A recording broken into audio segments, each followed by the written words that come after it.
Good morning, everybody. Auronnj here with another Final Fantasy 7 evercrisis video, and today we're going to be talking about why I'm not pulling on the banners that just came out. And no, it does not have to do with the fact that I'm moving into a new house and you might hear the sound of like saws going on outside, the construction. All of that is true, but that's not why I'm not pulling. I have some real reasons, and I think this might be the first. I hesitate to use the word trap banner here because it's not a trap. They show you what you're getting. It's all right out in front of you, but it seems like one of the maybe least important banners that we've gotten in the game so far. I'm going to tell you how I feel about it, all of that. Let's dive in and look at this banner. Now, I want to say, I don't think the banner weapons and gear are that bad. I think they're actually good. And a lot of people have been saying the opposite. Like I've seen floated around how these are like silly weapons and silly pieces of gear. I disagree. Like Aerith's rod right here, it's a magic damage rod. It's wind damage, which we don't have a ton of in the game right now. 800% magical damage, single enemy. And I love boost HP. I probably need to do a video on how I think like having more HP is a really important thing in this game, so I like that. And then boost wind potency, this is nice. I think this is a really solid DPS piece of gear, but do you really need your Aerith to be a DPS? And then more importantly, do you really need your Aerith to be a wind DPS right now? I don't think we do. And we've seen now that with like a score event that came out, there was a really important banner before that event, Sephiroth's banner, that gave him an ice DPS weapon, and having access to that really unlocks your ability to score more points in the event.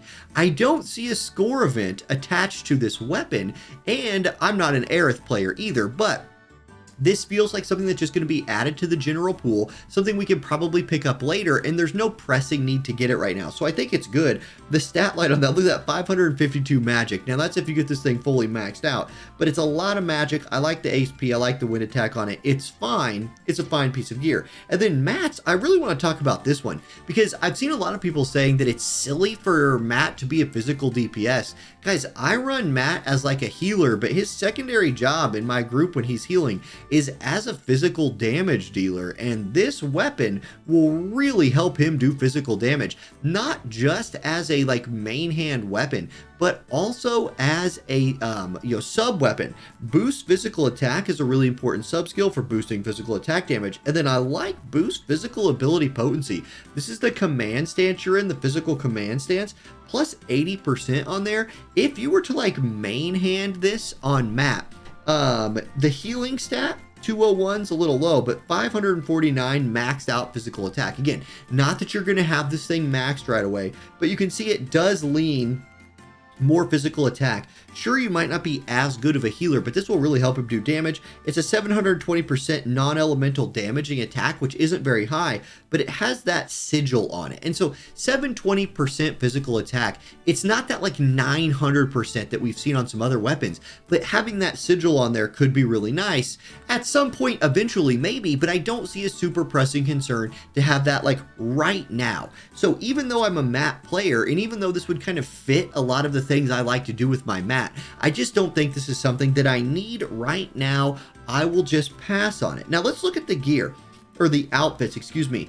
Aerith's dress, Windstrike Arcanum, is really good, and in fact I would say this might be like the best thing on here because these pieces of gear, these outfits with the Elemental Arcanum on there have been a big deal. Cloud has one, Sephiroth has one. They really kind of unlock the damage dealing ability of those units. Now, most people are running Aerith as a healer, but her ability to do magic DPS is nothing to be laughed at. And then boost magic attack on here. This is something that's going to make her a very powerful wind magic damage dealer, and it looks nice, so I like that about it as well. And then Matt's is obviously all about physical attack with a little HP on there. And I'll tell you what, guys, like having boosted HP, again, it's something that I think a lot of people scoff at, but when you're doing really hard fights, think about like very hard Shiva or like the hardest fights in the latest score ranking dungeon that we had. When you only have 3,000 or 4,000 HP on your unit and you're taking damage to like your max HP, it's easy for you to get one shot, especially if you're like trying to clear that really optional hard boss or something like that. However, if you have 5,000 or 6,000 HP on that unit, well then you're not getting one shot, then you can heal back up. And so boosted HP is a very important stat to have. I think both those pieces of gear are good, but in my opinion, this dress is probably the prize of the banner. However, I'm not going to go for it because to get it, I would have to do, I'd have to take the stamp card all the way to stamp 12. And I just don't think, I don't like my luck there. That's potentially 12 pulls if your luck is the worst. It's probably more like 5 or 6 for most people. Not worth it, in my opinion, for the gem. So like, is this a trap banner? No, but I think I will be spending most of my currency in this game on banners for either new characters, expecting that new character to then have an event where the things on that banner will directly affect how well you do in that event. I feel like that's probably the direction this game is going in, and they're pretty generous with giving out crystals, so I feel like by the time another one of those banners rolls around, I won't have too much of a problem clearing that first stamp card. If you do feel like pulling on this, don't let me talk you out of it. That's just kind of my thinking. I do want to end this video by doing some pulls. So I have 12 pull tickets, and let's do a 10 pull. It's been a minute since I pulled in this game. All right, let's get some good stuff here.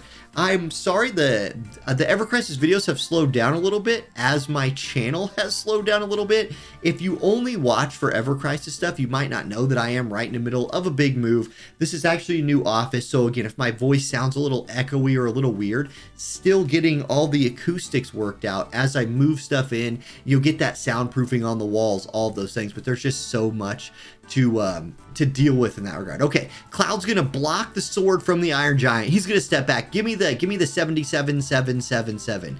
No, we're just gonna get the 9s. Just the 9. So not a great omen right there, but we are hoping for obviously at least one 5-star. No, not. That's my first pull in the new office right there, and it was kind of a dud. It was kind of a dud. So there we go. I'll end the video today. Here, I'll put my camera back on a little bit bigger. I'll end the video today with a fun story. So we, about a year and a half ago, we knew we were working on this house, like fixing it up and all of that. We went and bought a couch off of Wayfair. A nice like sectional couch, you know, long on one side, back side, curves down. Nice like U-shape. We have a really big great room, and I'll give you guys the full tour of the house once it's a little bit more set up. And so we buy this couch. It's wrapped in plastic and cardboard. We never have had eyes on like our version of this physical couch. It's been in storage. We break it out yesterday. Cut the plastic off. We're like pulling paper off our like hardwood floors we installed, and okay, it's time to build this couch. So we flip it upside down, take all the paper and stuff off of it. I screw the legs on. We flip it over, and I'm looking at the couch and I'm like, I feel like these two pieces don't actually fit together. Like, you know, a U goes like this, but these two pieces, if you put them together, go like this, up, over, and up again. We got two right sides of a sectional couch. Like, we got a right side of a sectional and another right side of a sectional. Not ideal. So I've been driving around a little bit today. I went to like a couple like church groups. I was like, hey, youth pastors of the world, you guys got a bunch of kids, right? Do you want an already like mostly worthless couch that you could just make into a weird shape and then the kids could play on? And so I'm really trying to give away a couch right now, which is another little thing on my plate. And since we bought it a year and a half ago, we bought it on Wayfair, which everything else we've got, I'm not trying to diss them. Everything else we've gotten from Wayfair has been fine. Yeah, you have to build it yourself, which sucks, but like everything's been fine. This couch, they don't make it anymore. We bought it so long ago. I feel very uncomfortable calling up a business that you bought something from, 16 months ago and be like, hey, 16 months ago, we bought a couch. And did you know that it's not a couch? They're going to be like, excuse me. Now, my wife's still going to try. She sent him an email. She's going to get somebody on the phone, but good luck to her. I feel like that is that's a wish in the dark. So we're probably eating the cost on that. That's just a little funny house moving story. Thank you guys for watching. Hey, and you guys, again, the content will return to its normal pace once my life returns to normal a little bit. So thanks for hanging in there with me. I hope y'all are still having a great time, and I'll see you in the next one. Peace.